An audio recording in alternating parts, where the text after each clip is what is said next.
नमस्कार. आजच्या व्हिडिओमध्ये आज आपण पाहणार आहोत अपूर्णांकाची वजाबाकी, सबस्ट्रॅक्शन ऑफ फ्रॅक्शन. आजच्या व्हिडिओमध्ये आज आपण पाहणार आहोत.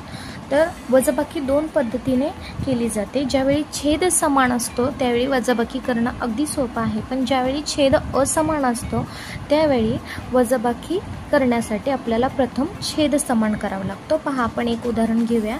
ज्यावेळी छेद समान असतो त्यावेळी वजाबाकी कशी केली जाते. छेद समान असताना, ज्यावेळी छेद समान असतो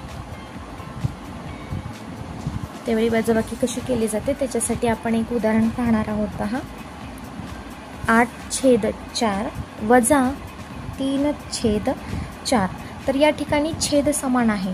4 हा छेद समान आहे. ज्यावेळी छेद समान असतो त्यावेळी फक्त आणि फक्त अंशाची वजाबाकी केली जाते. पहा, 8 - 3/4.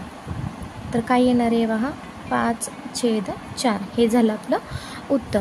पण ज्यावेळी छेद असमान असतो त्यावेळी वजाबाकी कशी केली जाते. पहा, छेद असमान असताना तर त्यावेळी काय केलं जातं, कशी प्रोसेस आहे पहा. त्यासाठी आपण एक उदाहरण घेऊया. 7/3 वजा 6/4.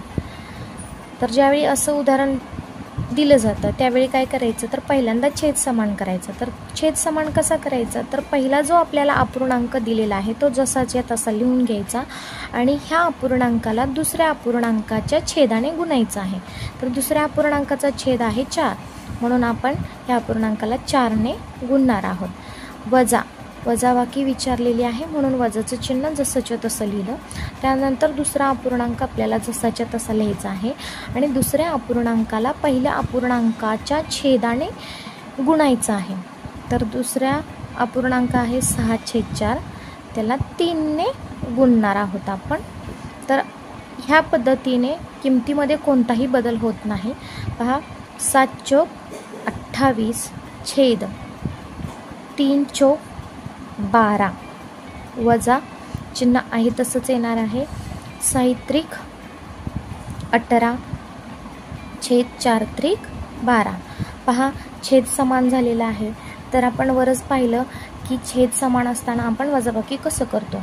तर फक्त आपल्याला अंशाची वजाबाकी करायची आहे. म्हणजे 28 - 18 छेद 12. छेद समान आहे म्हणून तो आपण कॉमन लिहितो आहे.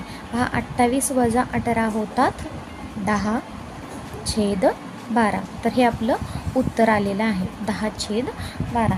अशा प्रकारे आपण अपूर्णांकाची वजाबाकी अगदी सहज पद्धतीने करू शकतो. व्हिडिओ आवडला असेल तर नक्कीच लाईक, शेअर आणि सबस्क्राईब करा. धन्यवाद.